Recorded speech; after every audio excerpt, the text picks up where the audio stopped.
안녕하세요. TV 홈닥터 더 나은 클리닉 아나운서 박혜진입니다. 스페인 속담에 너무 바빠서 자신의 건강을 돌보지 않는 사람은 너무 바빠서 자신의 연장을 돌보지 않는 수리공과 같다라는 말이 있습니다. 사실 건강은 바쁘다고 해서 미룰 수 있는 것이 아니죠. 모든 일에 제일 우선이 되어야 하는 것이 건강입니다. 자, TV 홈닥터 더 나은 클리닉 오늘도 알찬 건강 정보 준비했습니다. 함께해 주실 분들 소개해 드릴게요. 먼저 서유원 아나운서. 네, 건강 바라기 아나운서 서유원입니다. 이번 시간에 척추 질환까지 한번 정복해 보도록 하겠습니다. 네. 매일매일 이렇게 매주 저희 공부합니다. 자, 이번 시간에 이 건강 정보 전해주실 선생님도 모셨습니다. 조영욱 신경외과 전문의 모셨습니다. 네. 안녕하세요. 신경외과 전문의 조영욱입니다. 오늘은 제가 척추 질환에 대해서 여러분께 상세하게 말씀을 드리겠습니다. 네. 자, 바쁠수록 자칫 놓치기 쉬운 우리 건강. 오늘도 함께 챙겨보시기 바랍니다. 자, TV 홈닥터 더 나은 클리닉 본격적으로 시작하겠습니다.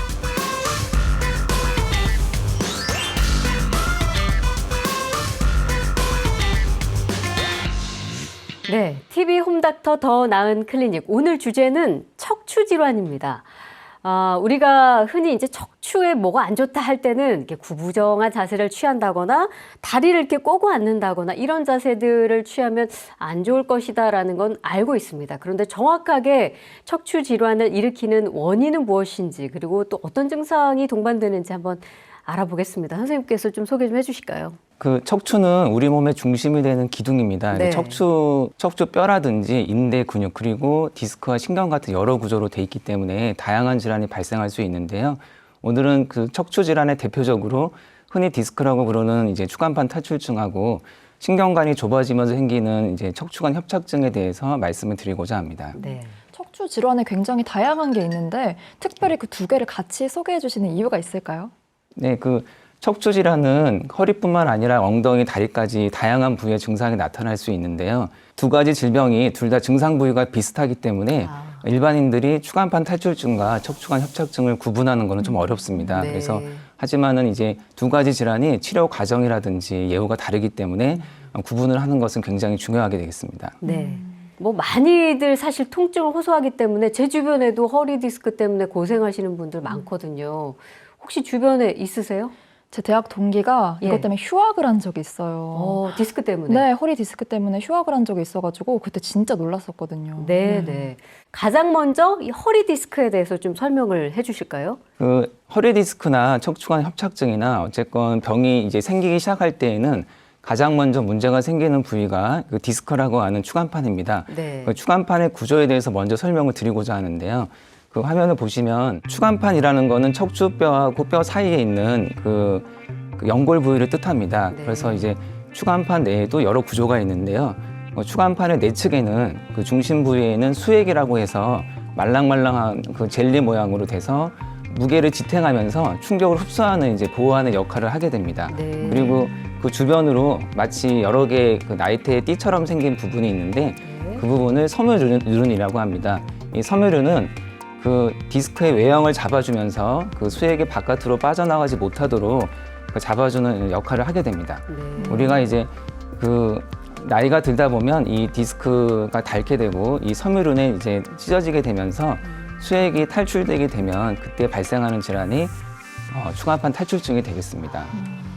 그럼 충격을 흡수해 주는 게 수액이고 수액을 제자리에 있게 해주는 게 섬유륜이라는 말씀인 것 네, 같은데 맞습니다. 네. 네. 그럼 섬유륜은 왜 찢어지게 되는 건가요? 원래 이제 그 추간판은 그 혈관이 없는 이제 구조이기 때문에 재생이 어렵습니다. 네. 그래서 나이가 들수록 계속 이제 닳기 마련인데 이제 많이 쓰면 쓸수록 디스크의 이제 그 바깥쪽에 있는 섬유륜에 작은 틈이 마치 피부에 상처가 나듯이 작은 상처가 생기게 되고 그게 이제 틈이 점점 커지게 되는데 우리가 이제 일상생활을 하면서도 그런 작은 스트레스가 누적이 돼서 서서히 찢어지기도 하고 네. 뭐 심한 운동을 한다든지 갑자기 무거운 물건을 들다가 갑작스럽게 크게 이제 찢어지면서 수액이 탈출되기도 합니다. 디스크 환자들 보면 통증이 굉장히 심해서 너무 힘들어 하던데 그 디스크 증상이 어떤 것들이 있을까요? 이제 가장 흔한 증상은 이제 허리서부터 이제 다리까지 이어지는 통증하고 저림감이 되겠는데요. 네. 저림감과 더불어서 이제 감각이 둔해진다든지 또 아니면 감각이 이상한 느낌이 든다든지 할 수가 있습니다. 그리고 증세가 심해질수록 이제 신경 손상이 오게 되는데 그때는 이제 다리 힘이 빠진다든지 발목이 안 들리거나 해서 보행에 좀 장애가 올 수도 있습니다. 저리다 못해서 이제 힘이 빠진다고요. 네. 그 허리 디스크랑 비슷하면서도 또 다른 게 척추관 협착증이라는 건데 이거는 생기는 원인이 뭔가요? 네, 그 추간판 탈출증과 조금은 다른데요. 이제 나이가 들면서 이제 반복적으로 쓰다 보면 디스크의 퇴행성 변화가 생기면서 닳게 됩니다. 그러면 이제 그 척추 관절이 팽팽했던 관절들이 느슨해지고 네. 느슨해지면서 이제 불안정증이라는 게 발생하게 되는데요. 이제 뼈 관절은 재생이 가능한 부위이기 때문에 안정성을 확보하기 위해서 척추 뼈라든지 인대가 자라서 두꺼워지게 되고 그 두꺼워진 뼈들이 그 척추관을 즉 신경관을 좁아지게 만들어서 그게 눌림 현상이 생기면서 나타나는 병이 바로 척추관 협착증이 되겠습니다. 그럼 그렇게 추간판이 닳게 되는 원인이 뭐예요? 우리가 한 8살에서 10살까지는 사실은 혈관이 갈 수가 있습니다. 그 추간판 내로 혈관이 가기 때문에 재생이 가능한 시기가 이제 8에서 한 10살까지인데요. 네. 그 이후에는 이제 재생이 어렵습니다, 사실. 그래서 그래요. 또 우리가 이제 계속 두 발로 서서 다니기 때문에 많은 하중을 견뎌야 되는 관절이 바로 척추 관절이기 때문에 네, 네. 사실상은 청소년 때부터 이제 디스크의 퇴행성 변화가 시작이 된다고 보시면 되겠습니다. 그래서 어렸을 때부터 관리를 해야 된다. 네. 이게 중요하다고 말씀드립니다. 어떤 증상을 호소해요? 아까 뭐 저림 증상, 디스크는 그런 말씀해 주셨는데. 예, 둘 다 나타나는 증상 부위는 같은데요. 네. 가장 큰 그 대표적인 증상은 간헐적 파행이라는 증상입니다. 이제 말이 좀 어려운데요. 이제 평소에는 누워 있을 때는 또 통증이 없으십니다, 대부분. 네. 근데 이제 일어서거나 걸음을 걸을 때 통증이 시작이 되는데요. 그게 이제 그 이유는 아무래도 무게가 좀 실려서 눌리니까 그런 걸까요? 그럼 자세가 중요한데요. 예. 보통 이제 허리를 펼 때 이미 그 신경 뒤쪽에 있는 인대가 두꺼워져 있기 때문에 허리를 뒤로 피면 젖힐 때는 인대가 접혀서 더 신경을 누르게 됩니다. 그래서 네. 허리를 펴면 증상이 심해지고 오히려 허리를 앞으로 숙이면 구부리면 뒤에 있는 인대가 펴지면서 신경관이 조금 넓어지게 됩니다. 그래서 어르신들이 이제 나이가 들수록 척추관 협착증이 심해지는 경우에는 네. 이제 구부리는 게 편하기 때문에 그렇군요. 걸을 때마다 계속 지속적으로 허리를 구부리고 걷게 됩니다. 그래서 그렇게 허리에 또 변형이 올 수도 있는 네. 질환이 되겠습니다. 사실 이제 부모님 연세가 이제 많아지시고 이러면서 아무래도 진짜 허리가 안 좋으셔서 자꾸 허리가 이렇게 구부러지면 자식들은 아유 엄마 허리 좀 펴고 걸으세요 하고 이렇게 자꾸 해드리는데 네. 그리고 말씀도 자주 하는데 사실은 그게 이렇게 해야 통증이 그나마 덜해서 그랬다는 걸 오늘 처음 알았습니다. 예. 그 마음을 좀 더 헤아리고 이해를 해드려야 될 것 같다는 생각했고요. 그리고 이 방금 말씀하신 대로 허리 디스크하고 척추관 협착증의 증상이 굉장히 비슷해서 사실 일반 사람들은 이걸 구분하기가 굉장히 쉽지가 않은데 원인은 분명히 다를 거 아닌가요? 그래서 그 부분을 좀 짚어주실까요? 두 가지가 이제 좀 증상도 그렇고 차이점이 좀 있게 되는데요. 가장 큰 차이점은 이제 허리 디스크 경우에는 지속적으로 터진 디스크가 신경을 누르기 때문에 자세와 상관없이 그러니까 누워 계셔도 아프고 일어서거나 앉을 때도 계속해서 지속적으로 아프신 통증이 특징인데 척추관 협착증은 아까 말씀드린 대로 이제 누워 있을 때는 괜찮고 네. 일어나서 허리를 펴고 걸을 때 통증이 나타나기 때문에 그래서 이제 간헐적 파행이라는 이제 증상이 그때 나온 말입니다. 그러면 물론 그러면 안 되겠지만 이 허리 디스크랑 척추관 협착증 동시에 생길 수도 있나요? 네, 맞습니다. 그 병원에 오시는 환자분들 중에 예. 50대 이후에 생기는 추간판 탈출증 환자분들은 네. 또 상당수가 척추관 협착증을 이미 앓고 계신 분들이 그래요? 디스크가 터져서 오시는 경우가 있기 때문에 이때도 이제 또 그런 경우에는 병변이 이제 여러 마디가 있는 경우가 많습니다. 그래서 적절한 정밀 검사를 해서 정확하게 진단을 해서 꼭 필요한 부분을 치료를 해야 하는 것이 중요합니다. 네. 두 질병이 원인도 다르고 증상도 다르고 한데 그럼 치료법도 좀 다를까요? 쓰이는 약물이라든지 또 수술 방법, 구체적인 수술 방법은 약간씩 다르지만 그 단계별 치료 방법은 비슷하다고 보시면 되겠는데요. 일단 초기 디스크 환자분들한테는 처음부터 이제 수술이 염려된다든지 그럴 필요는 없습니다. 대부분의 이제 초기 디스크 환자분들은 이제 기본적인 이제 물리치료라든지 재활치료 또는 주사요법으로도 대부분 해결이 가능하기 때문에 이제 초기에는 병원을 방문하셔서 이제 적극적인 이제 치료를 받으시면 되겠고요. 만약에 치료를 하더라도 좀 증상이 호전이 없거나 한 달 이상 이제 불편감이 지속되는 경우에는 이제 다른 이제 좀 더 전문적인 비수술적 치료로 한번 고려를 해보는 것이 좋겠습니다. 네. 또 한 가지 우리가 지금 이야기 나누고 있는 척추관 협착증의 경우에는 어떻게 치료를 하나요? 심지어 초기 디스크인 경우에는 네. 이제 수술을 하지 않고 자연스럽게 쉬기만 해도 좋아지는 경우가 많은데요. 이제 척추관 협착증인 경우에는 자연적으로 좋아지기는 솔직히 어렵습니다. 네. 이제 두꺼워진 인대가 뼈가 지속적으로 이제 신경을 누르는 건 변함이 없기 때문에 오히려 나이가 들수록 심해지는 경우가 많습니다. 네. 그래서 고령이신 분들 경우에 심지어 신경 손상이 와서 마비가 어느 정도 진행이 됐는데도 불구하고 원래 기력이 없는 줄 알고 네. 보호자분들이 이제 병원을 찾지 않으시는 경우가 있습니다. 그래서 그런 경우에도 이제 놓치지 말고 병원에 방문을 하셔서 이제 정밀 검사하고 적극적인 치료를 받으셔야 되겠습니다. 저는 허리는 수술을 최대한 피하라고 얼핏 들은 것 같거든요. 이게 사실인가요? 네, 맞습니다. 워낙 대수술이기도 하잖아요, 그죠? 이제 척추 수술하면은 대부분이 큰 수술로 이제, 네. 이제 이해를 하시기 때문에 수술 얘기만 나와도 꺼려하시는 분이 굉장히 많습니다. 하지만 이제 꼭 수술이 필요한 경우도 물론 있지만 대부분은 이제 최대한 불필요한 수술은 이제 피하는 것이 맞겠고요. 이제 초기에는 아까 말씀드렸던 이제 물리치료, 약물치료, 주사치료 같은 이제 보존적 치료로 충분히 이제 해결할 수 있겠지만 네. 이제 한 달 이상 통증이 지속되는 경우에는 이제 뭐 신경 차단술이라든지 비수술적 치료도 좋은 방법이 많이 있습니다. 이런 방법을 통해서 치료를 좀 이어나갈 수가 있겠습니다. 네. 그럼 들어보니까 보존적 치료 그리고 비수술적 치료 이렇게 두 가지가 있는 것 같은데 네. 차이점이 뭔가요? 네. 증상을 고치는 이제 치료하는 방법을 통해서 자연적으로 좋아지게끔 도와주는 치료라고 보시면 되겠습니다. 이제 예를 들면은 골절 환자에게 이제 기부스를 한다든지 네.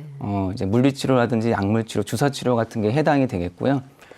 비수술적 치료하면은 사실 이제 포괄적인 개념으로는 보존적 치료도 수술하기 전에 하는 치료이기 때문에 비수술적 치료에 해당이 됩니다. 사실은. 하지만 네네. 이제 척추 질환에서는 이제 비수술적 치료다 하면은 이제 특수한 기구를 이용해서 수술은 아니지만 이제 디스크라든지 척추관 안쪽으로 이제 가까이 근접해서 그 병변 부위를 치료하는 방법을 비수술적 치료라고 이해하시면 되겠습니다. 그러면은 보존적 치료라면 말씀해 주셨던 초기 디스크 경우에 하게 되는 약물 치료, 주사 치료, 물리 치료 이런 게 될 수 있겠지만 비수술적 치료에는 좀 전문적인 이제 이야기가 나올 것 같은데 어떤 치료 방법들이 있을까요? 비수술적 치료도 이제 여러 다양한 방법이 지금 개발이 돼서 병원에서 실제적으로 많이 이루어지고 있는데요.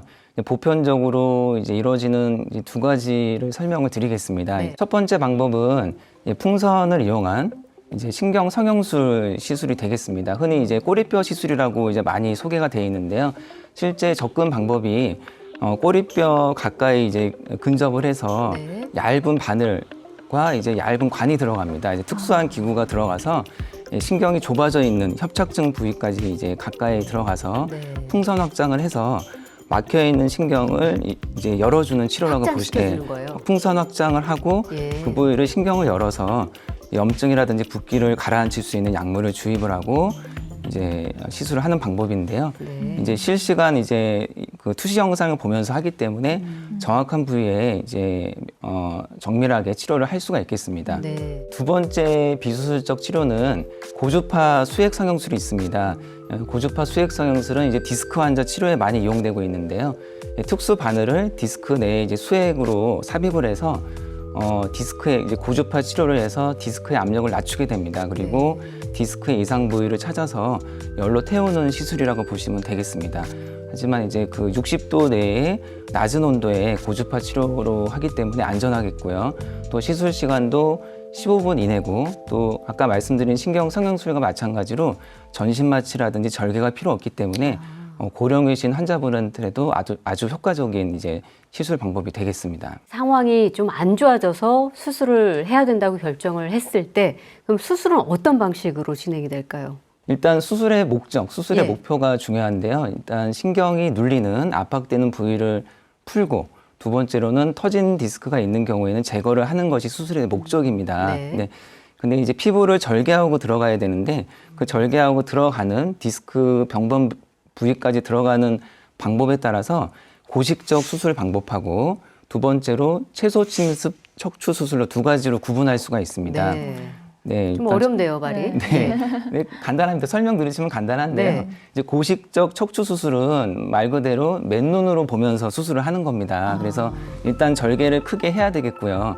두 번째로는 이제 출혈도 많이 생기고 통증도 심하기 때문에 입원 기간이 좀 길어진다는 단점이 있습니다. 그리고 정상적인 구조를 관절을 많이 좀 제거를 해야 되다 보니까 수술 후에 불안정증이 생길 수가 있습니다. 척추 관절이 흔들리는. 그래서 그런 경우에 척추 유압술이라고 해서 나사목 고정술 이런 수술이 필요할 수가 있겠고요.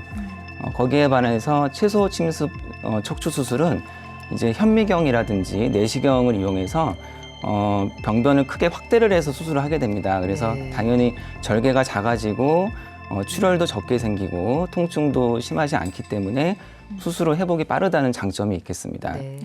그럼 현미경을 쓸 때랑 내시경을 쓸 때랑 상황의 차이가 있나요? 현미경은 이제 병변 부위를 돋보기처럼 크게 확대를 해서 본다고 생각하시면 됩니다. 하지만은 그 현미경 렌즈가 몸 바깥에 있습니다. 그래서 몸 바깥에서 크게 확대를 해서 보기 때문에 병변 부위까지 커다란 원통형으로 된 겨닝 장치를 통해서 보게 됩니다. 그래서 확대는 해서 보지만 시야가 좀 좁고 그럴 수 있겠네요. 이제 사각지대가 좀 있을 수가 있습니다. 하지만 이제 내시경 같은 경우에는 큰 차이점이 카메라가 직접 몸 안으로 들어갑니다. 그래서 실제로 뼈에서 한 1, 2cm 위에서 이제 카메라로 들여다볼 수 있기 때문에 구석구석 확인을 해서 좀 더 좀 정확하게. 더 정확하고 넓게 이제 넓은 범위를 이제 수술을 할 수 있다는 게 장점이 되겠습니다. 요즘에는 이제 양방향 내시경 수술이라 그래서 최근에 개발된 수술로서 이제 많은 척추 질환 환자분들한테 이제 사용이 되고 있습니다. 그러니까 처음에는 현미경 수술을 하다가 좀 더 발전하고 진화된 게 내시경 수술인데 내시경도 더 발전해서 양방향 척추 내시경 수술 이야기까지 나왔거든요. 그거는 또 어떤 방식으로 진행되는 건가요? 네, 양방향 내시경 수술하면 이름이 좀 어려울 수 있는데요. 20년 전 처음 내시경이 개발이 됐을 때는 단일공 내시경이라고 해서 내시경과 척추 수술 기구가 한 구멍으로 이제 들어갔었습니다.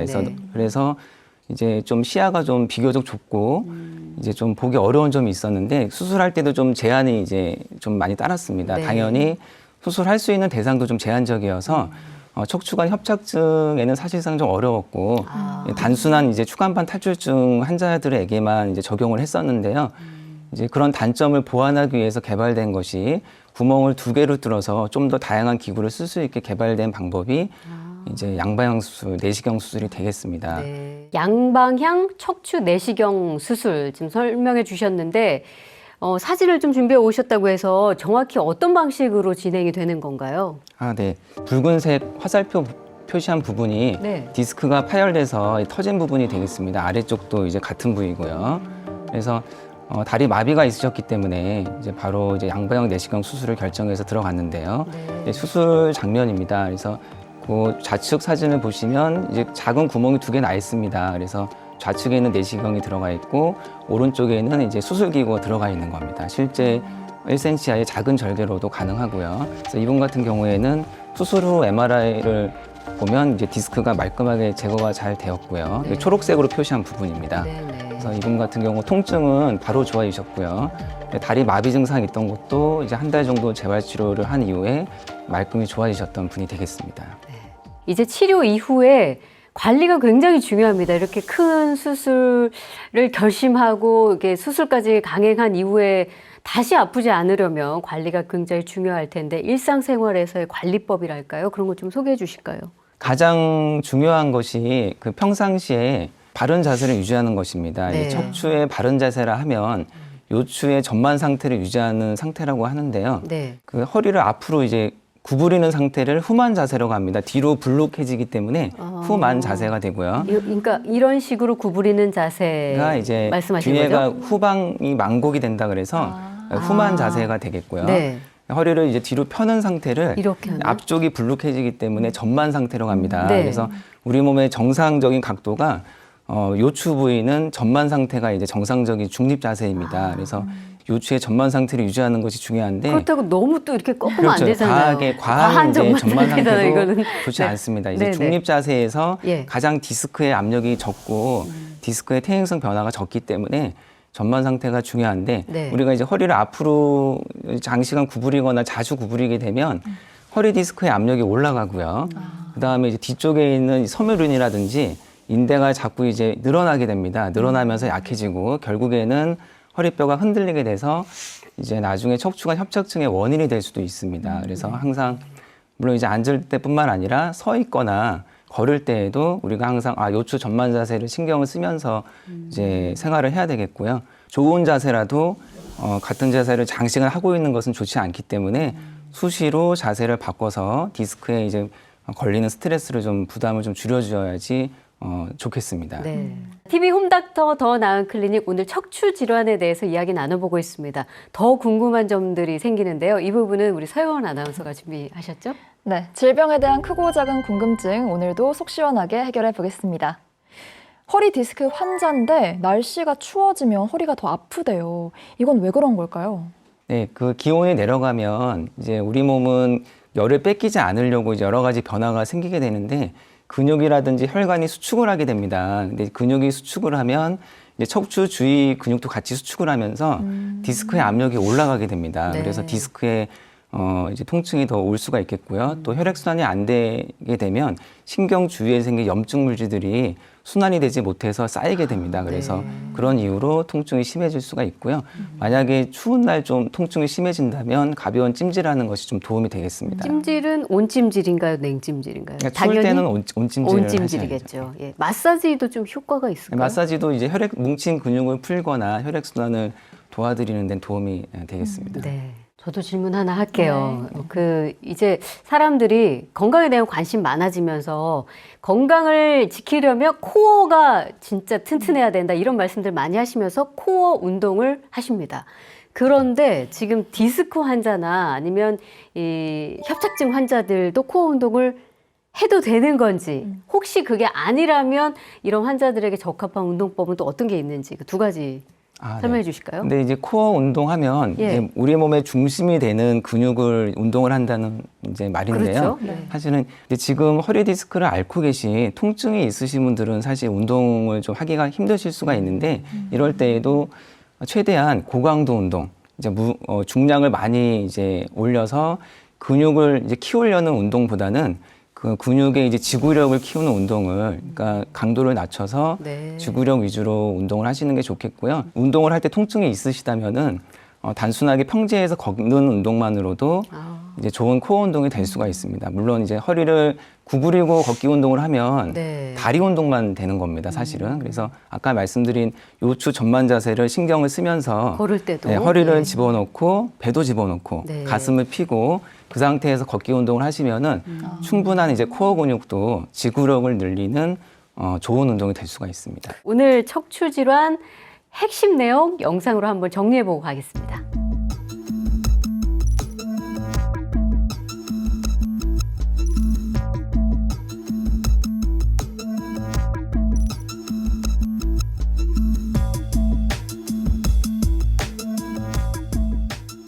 네. TV 홈닥터 더 나은 클리닉 오늘 척추 질환에 대해서 이야기 나눠봤습니다. 워낙에 이 허리 통증을 호소하시는 분들이 많이 계셔서 오늘 이 시간 또 주의 깊게 또 방송을 시청하셨을 것 같은데 우리 선생님께서 시청자 여러분들에게 마지막으로 한 말씀 해주실까요? 요즘 실내에서 오래 앉아 있는 시간이 늘면서 척추 질환 환자들도 많이 늘고 있습니다. 이럴 때일수록 그 바른 자세와 운동하는 습관을 길러서 건강한 허리를 만드시고요. 만약에 통증이 오래 간다든지 다리가 저리다면 가까운 전문의를 찾아서 상담을 받으시고 조기에 치료를 받으시기를 부탁드리겠습니다. 네. 자, 오늘 나온 이야기 중에 우리 서효원 아나운서는 어떤 이야기 가장 기억에 남아요? 다리 꼬는 게 척추에 안 좋다는 얘기가 가장 기억에 남네요. 아무래도 습관을 좀 고쳐봐야겠습니다. 네. 허리 통증이 있다 하시는 분들은 병원을 꼭 찾으셔서 정확하게 진단받으시고 꼭 적절한 시기에 치료를 하시면 좋을 것 같습니다. 자, TV 홈닥터 더 나은 클리닉 다음 주에도 더 알차고 유익한 건강 정보와 함께 돌아오겠습니다. 여러분 고맙습니다.